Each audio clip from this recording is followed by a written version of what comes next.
Hello everyone, welcome back to another video. Today I'm going to be talking about the all-new Arrow X6.2 kart and the Vortex ROK GP engine. I'd like to thank Power Republic for loaning me their kart for the evening.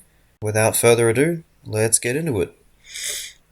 The Arrow X6.2, built by DPE, is the latest product of the Arrow karts amongst its X6 range. This kart is fully Australian made and has won a national championship in the KA3 senior class, the KA100 engine spec series. It's had numerous podiums and victories on major events at the state and national titles around the country. It has been working very well on the new LeConte tire range tires since its debut in 2023 and has continued its amazing performances ever since for its customers. The Arrow kart can be sold for just a little over $6,000. The bare frame is worth $2,300 brand new, and the parts are quite cheap and accessible compared to most other brands. Similar to the FA and KR karts, the frame measures up at about 30mm longitudinal and 32mm side to side. Another big key factor is the weight. Without the driver and no added ballast, it weighs at an average of just 78 kilograms, making it probably the lightest kart amongst all of the brands. This kart is absolutely beautiful, amazing to drive, and just looks incredible as well.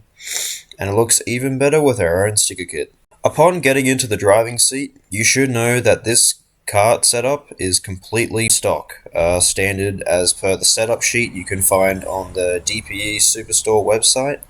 However, the seat fitted in this go-kart is an OTK seat, not a Checo.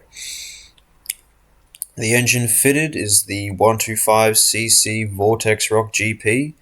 This engine is currently set up for tag restricted, so nothing too crazy like what they run in the open spec tag championship series. The same tires and the same weight as what we run with an IME X30 and tag restricted, same as a Rotax. The ROK GP is the most recent entry lists of the 125cc engines, imported through Patrizi course. This Golden Crown beauty can scream up to about 15,000 RPM with a power output of 36 horsepower at just 12,500 RPM. So it'll be important to set the gear ratio up for the mid-range RPMs. Those results relate only to the engine's full power. However, in restricted, it'll probably make it around about 21.8 horsepower, which is about 0.7 less than the average X30 set up for restricted. Numbers are numbers, but for now, let's stop the talk and see what this machine can actually do on track. What a beauty. Actually looks pretty sweet even with the Arrow, genuine Arrow, not surfboard, floor tray. ROK GP, Arrow 6.2. Like the least combo I think anyone could have possibly have come up with.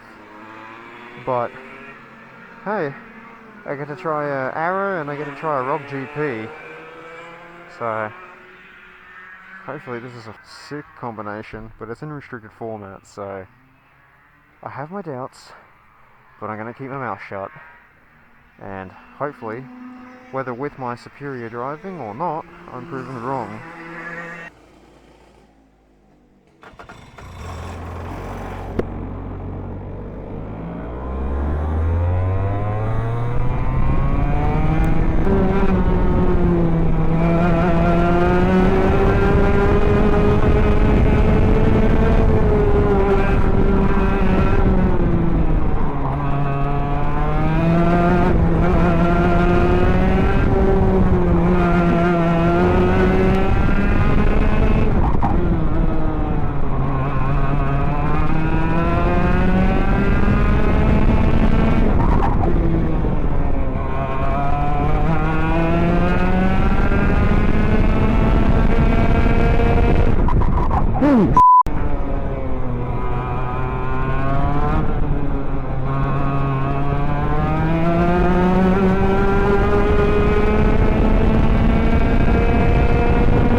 so far this is the first session that I've done so far tonight, and my fastest time recorded in the session was a 49.8.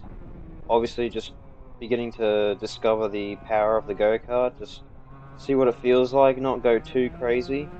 Um, the engine wasn't really quite up to speed. The tune was a bit off every time the power valve came to open, but also too it was running a bit cold. They like to run at 60 degrees Celsius, but as you can see coming through the first sector here now, you barely have to turn the go-kart, barely have to turn the steering wheel at all on this go-kart. It's just super sensitive, absolutely incredible. I think the front track width standard is a 15 or 20 mil spaces out at the front. So as you can see here, barely any need of having to use any steering effort at all. Just super light steering and running the standard Acumen as well for this kart. Even on the brake pedal, going around those hairpin turns there is a little bit interesting. It feels a bit of a crossover between a brake pedal of a KR, how it travels quite deep and long, and also too, it feels like an OTK as well. So it's kind of like a bit of a mixture between the two braking systems of an OTK and a KR. The KR likes to see it sort of travel the pedal distance a fair bit, from my experience. But the OTKs, it doesn't really take much to really lock up the brakes on all the Tony karts and all the OTK karts. They're quite super sensitive, so you sort of just need to dial back a bit of brake pressure on them. Yeah, just as you can see there again, just trying to adjust to the go-kart's sensitivity. The steering is just super sensitive. You really don't need to make too much effort to drive this go-kart. It just feels super good. The rear end also feels pretty blunted as well. It is oversteering just a little bit, but that's because obviously the kart's running a set of tyres from one race meet old up at Warwick, and the track conditions are also quite slippery this evening as well. They wasn't too rubbered up. It looks rubbered up in a few spots, but believe me, it was quite slippery, probably due to the fog in the recent mornings that the track actually had. Might have picked a bit of moisture from it maybe. But other than that, the go-kart feels good for its first time around, or my first time driving. And as you can see, just going down the straight there, having to choke the airbox a little bit. As soon as the power valve opens, the lambda reading goes from like 0.99 to 118 or 120, which indicates that it's just running super lean. That's the end of the first session there. We come in and we do a 49.8 at about 99 k's an hour max speed. We did opt to make a change to the jetting in between the first and second session.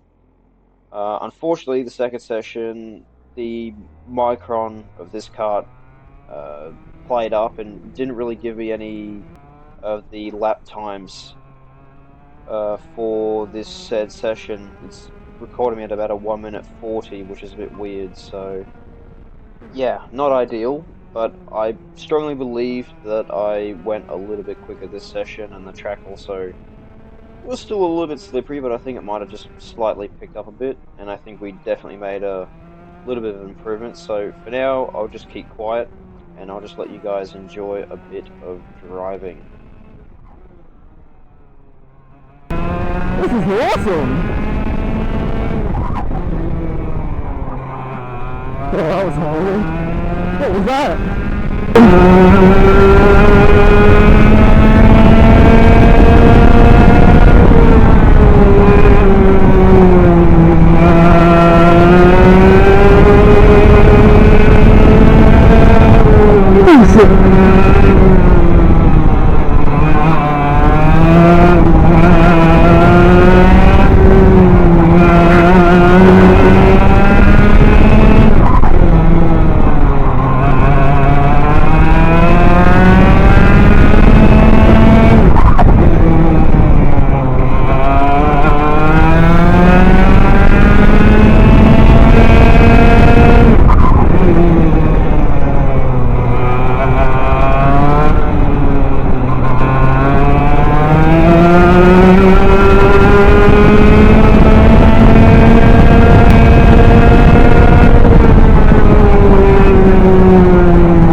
that would have been a document violation.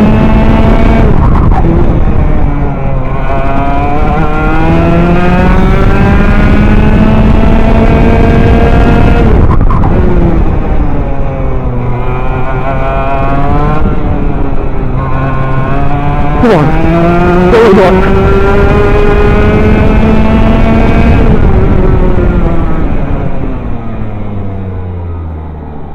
That's alright.